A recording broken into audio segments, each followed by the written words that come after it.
Welcome back. Now, the public will finally have their say in the draft regulations for the Employment Equity Amendment Act as public comments open. The Amendment Act, which gives the Minister of Labour, Thulas the power to set targets for sectoral numerical targets for designated employers, has been met with criticism from some quarters. To help understand the Amendment Act, I am now joined by Mandilakhe Gcilitshana, who is Employment Equity and Skills Development Specialist at Strata-g Labour Solutions. Mandilakhe, thank you so much for joining us this evening on News at Prime. Now, this new draft, what are some of the concerns and what are some of the advantages of it, would you say? Masa, thank you so much for having me. Good evening to your viewers as well.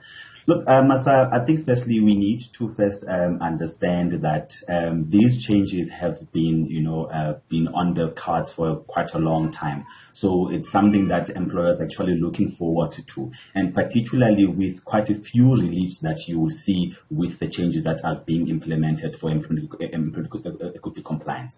So if you look at the major things that maybe are noteworthy in terms of, what is coming through, amongst the things you actually mentioned is the definition of a designated employer. So most importantly, who then needs to comply is one of the significant things that is coming to play. The employers who have employed less than 50 employees, those employers will now be exempted from complying with employment equity because they used to be required to comply because of a particular threshold that they would have to meet in terms of turnover, in terms of their annual revenue. So they are being excused because it has been seen that those employers are struggling to actually achieve the targets for employment equity.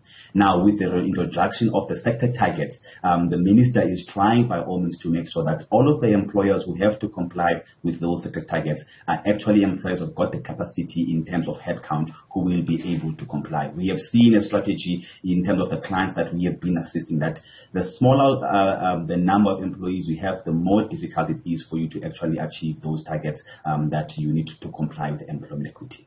Now, what is also observable with the targets, if you would have seen previously, is that it is a combination of people who are employable, from the labor market.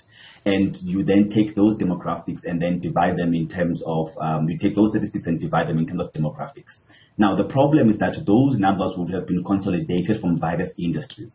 And one of the biggest challenges that employers had was that if you are in the, let's say, wholesale and retail industry that is, seen to be dominated by females, it will be then difficult for you to try and achieve targets that will require you, for argument's sake, to say you need to achieve 43.4% of your employees being African males. So it then created a huge gap between the reality of the sector and also the targets that have been set. So with these new amendments, amongst these major changes that are coming are those sector targets that are trying to be a little bit lenient to employers. And with the draft that you are referring to that are actually out for public comment up until the 30th of April, one of the important things that actually we have noted a strategy that is being implemented by government is that they have now moved away from having targets for certain for designated demographics for each demographic in terms of colored and Indian and white employees, but they have given a consolidated demographics rather targets in terms of your designated employees. Now remember, your designated employees, you are now referring to people that are considered to be black, which means those are colored Indian and African employees, and also people that are women and people that are living with disabilities. So what that means then is that employers will not have the burden of trying to achieve the targets per demographics, even though at a bigger scale, that is still something that is still at play and employers can still try and achieve. But the immediate target is that if the target is 25% for African males in a particular occupational level, then it means rather if it's 25% for designated males in a particular occupational level, it's going to be much more easier for employers to try and achieve those targets. While it's making it a little bit easier for the employers as well, and one can understand some of the challenges when you aren't able to meet that skill set. However, what happens to redress? So what has actually happened is that for the longest time, so the EAP has been divided into two, provincial and regional EAP or provincial EAP, if you may. Now, in the with the before these legislation has these amendments have been put into place, one of the challenges that employers actually had was that they could not necessarily decide which of the two to use to try and set the targets on. So with these new amendments, one of the things actually that is noticeable is that government have made it quite clear that you will use an EAP that is applicable to you in terms of regional or national, meaning that if you are operating at a regional perspective, meaning that you are only operating in Gauteng or Eastern Cape, you will only use that EAP. But then if you are operating in more than one province, you are then allowed to use the national, you will in fact have to use the national EAP to set your targets. However, there is also an allowance for employers to say, if majority of your employees are based in a specific region, you are still allowed to use that EAP of the region where you find majority of your employees. And again, it assists employers to try and meet the targets, because what you will notice with the national EAP is that it gives you a bigger perspective in terms of the targets. We might not necessarily have a huge number of certain demographics in a particular region, but because now at a national level there are other provinces that cover up with those demographics, it means that the targets you need to achieve are quite bigger. However, with the new way of now trying to achieve the targets, which is picking which EAP is more applicable to you, you'll then be able to set an EAP, targets that are more achievable based on the EAP that you'll be using. When we take a look at, the businesses that you say employ less than 50 people, then they will be exempt from this as well. That also constitutes quite a lot of small businesses. And small businesses, as we know, also contribute quite tremendously to job opportunities and employment. What does that mean for when it comes to Black, Indian and coloured people getting jobs in companies that are now exempt and actually are not forced by law to employ them, even if they are skilled? All right. So I think, Masa, what is very important to note is that the Act is actually divided into two sections. There is Chapter 1 and Chapter 2 of the Act, where you will find the prohibition of unfair discrimination in the workplace. Then there's the second part of the Act, which focuses on affirmative action. Now, the second part of the Act applies to all to designated employers mainly, where they need to set the targets and plan for not having equitable representation of employees in the workplace. Now, those employers who will be exempt, even though they are exempt from complying in the sense of preparing a plan and doing analysis and committees and all of that, they are still expected not to discriminate against employees as per Section 6 of the Act. If an employer is found to be unfairly discriminating against an employee based on the listed grounds, which include race, gender, sex, and other items that are listed, then that employer will still be found wanting and still liable, in terms of the law, in terms of being punished for contravening Section 6 of the Act. So as much as they are being excused from the burden of trying to align themselves with the EAP, they are not being excused from the obligation as an employer, as an entity that is operating in South Africa to try and achieve fairness within the workplace. So it doesn't mean then that those small employers will go away scot-free. The only difference, though, is that they may not necessarily have to comply with the provisions that are relating to affirmative action. How would you say that these proposed changes promote inclusivity in South Africa? Could you please come again? How would you say that these new proposed changes promote greater inclusivity and economic transformation in South Africa? Yeah. So look, Masa, I think what is important is that we need to acknowledge that we have a very not so beautiful past as South Africa as a country, where people would have been excluded, in terms of employment within the workspaces.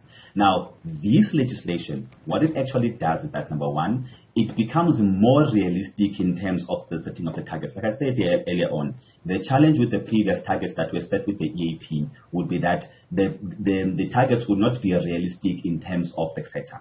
Now, when you look at the sector targets, what they're doing is the government is trying to take baby steps in terms of trying to achieve the objectives of employment equity, in terms of being equitable representation within the workplace. So the main thing now is that as much as the national EAP is still the target that the companies should try and achieve and government should try and achieve, but they need to take baby steps to try and achieve that. So by so doing, we are still being inclusive as a country and promoting transformation. However, the difference is that the targets that are being set are more realistic and they speak to the specific industry that employers will be operating vis-a-vis having to comply with targets that are holistic and are not considerate of the challenges that you may be facing in your specific industry. So the obligation to accommodate designated employees is still there. The only difference is that the target has been dropped a little bit to accommodate employers so that they can achieve,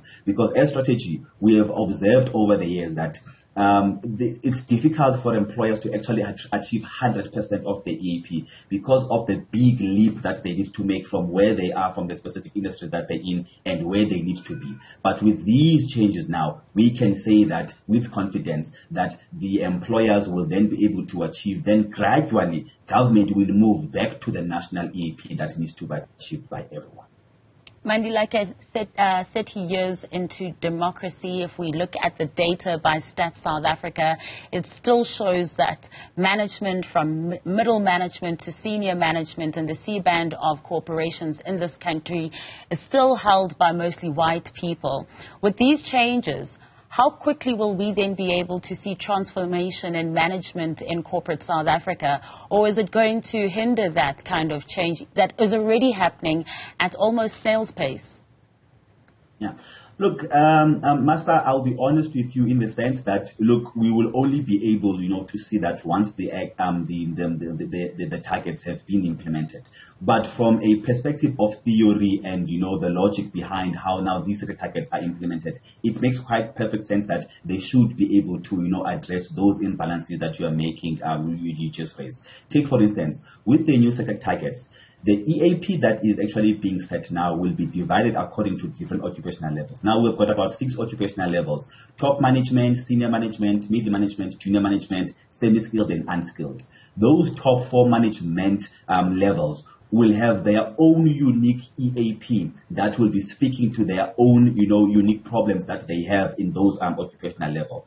So it means then that the government is actually quite aware of those challenges, that in management positions there is a concern that there is a slow pace in terms of transformation, whereas you rightfully said that unfortunately at that level we don't see an equitable representation of the workforce if you're looking at the bigger scope of the people that are employable. So with the new EAP that is being implemented, the sector EAP, it has taken that into account and it has actually set targets for each EAP. And you will notice that those targets actually will be more realistic because you are likely to have more employees at the lower levels of management. You will see that there will be higher targets to achieve. But then the higher you go, you will see that the targets will slightly go down to try and accommodate the truth that those targets will not be achieved over, a period of 5 years as per the new act. Because one of the things that government is now trying to do is to force employers to have a 5-year plan vis-a-vis what was there, where employers would only have to choose whether they're going to have a 1-year plan or between 1-year plan and a 5-year plan. So now all employers will have a 5-year plan, meaning that they have got now much more of a longer period to try and achieve the targets that they will have been set, that have been set by government in terms of their specific occupational level and the relevant social targets that they need to achieve. Now, before I let you go, earlier you made mention of another key change, which is the consolidation of Black, African, Indian and coloured into one group called the racial designation, of course. How has that been received, to consolidate these 3 racial groups? Look, Masa, it depends on which side are you standing on. From an employer's perspective, they are quite relieved, to be honest with you. As I was saying, that to achieve the target has been very difficult. It was even worse when the target, was separated in terms of the various demographics. Now, remember, that picture of the various demographics is not completely taken away, in the sense that the national EAP is still applicable to a large extent. Once you have achieved that consolidated target, you still need to take into account the various national EAP. So much that the regulations that are out for comment, they do make mention that when you are setting your target, you still need to accommodate all of the demographics that you find in an employer, but take into account that consolidated target. Now, if you go and look on the other side of the people who are designated, you will then have some of their representatives, raising concerns there that, look, how these actually targets are now being set are kind of, to a certain extent, taking the progress a little bit step back, or they might slow down the progress. I think what is important here that we believe a strategy is that despite that consolidation, there is still progress to be made in terms of improving, because employers, they are still expected to set targets for the various demographics, even though the target itself may be seen to be consolidated. Well, Mandilakhe, thank you so much for joining us this evening and helping us to make sense of all of this and the new draft. That was Mandilakhe Gcilitshana, who is the Employment, Equity and Skills Development Specialist at Strata-g Labour Solutions.